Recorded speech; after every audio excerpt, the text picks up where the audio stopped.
The principal of Indio High School traveled to Washington, D.C. last week to meet with members of Congress to ask for resources to address the mental health crisis of students and the educator shortage.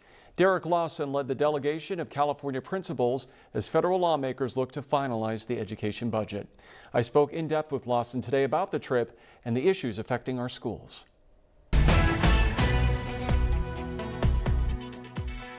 Derek, let me start by asking you, why was it important for you to go to Washington, D.C. to meet with lawmakers about the education budget?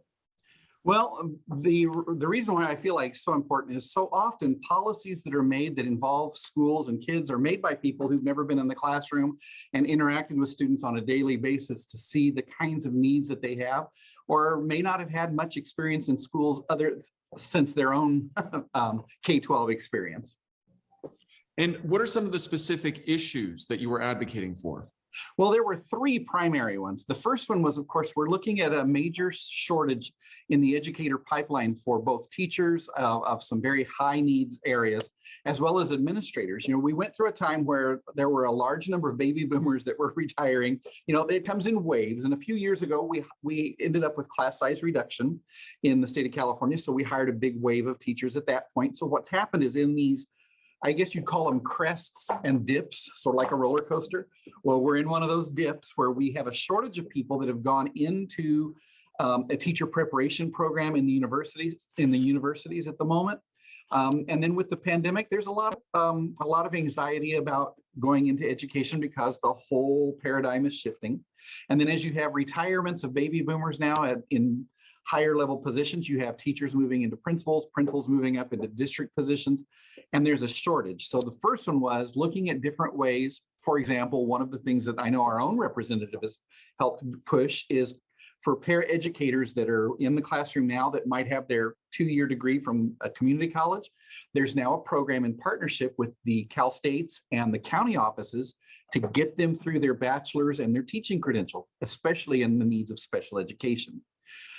The second concern we had was improving mental health services for both students and staff beyond this year and beyond the expenditure that they made, because what I keep reminding legislators of is our little ones, you know, kindergarten, first, second grade, especially some of those younger children, we don't yet know the longer term effects of them starting school without that socialization and doing virtual kindergarten and virtual first grade.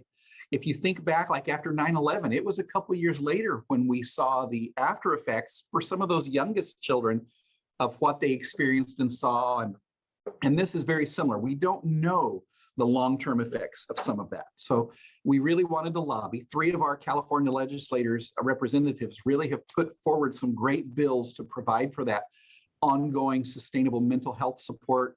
You know, some of our middle and high school kids who've lost a parent or a grandparent with COVID, some of the longer term effects. You know, I have kids who went home saying, it's my fault. It's my fault that grandma got COVID and passed away. You know, they don't have the same capacity as we as adults to process that. So we're really, I mean, I'm using all of our local resources, Safe House, Ronnie's House. I mean, every group in the desert's been providing supports, but the need is overwhelming because our kids don't know how to process that.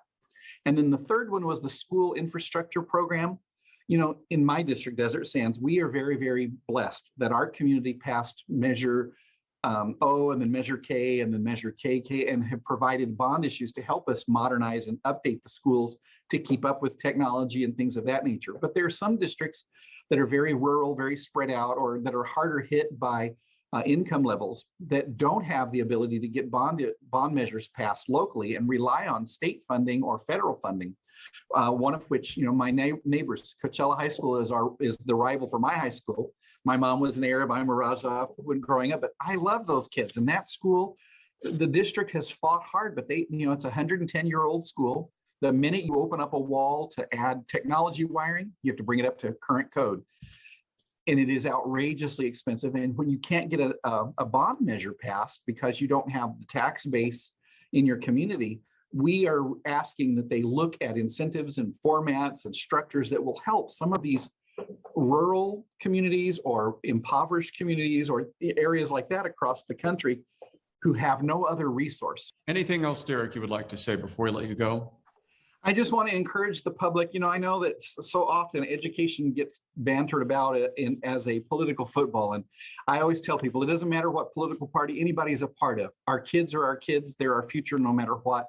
And education and meeting their needs should never be seen through any diverse opinion other than the fact that we're all parents or related to some, we have kids that we're related to in some fashion, and we all want a better future for them. And I just hope everybody keeps that as a focus. We want them to grow up well. We want to make up for the things they've lost. We want to give them all equal opportunities, and they are our best hope for the future. All right, Derek, we appreciate your time. Thanks for joining us. My pleasure. Thank you.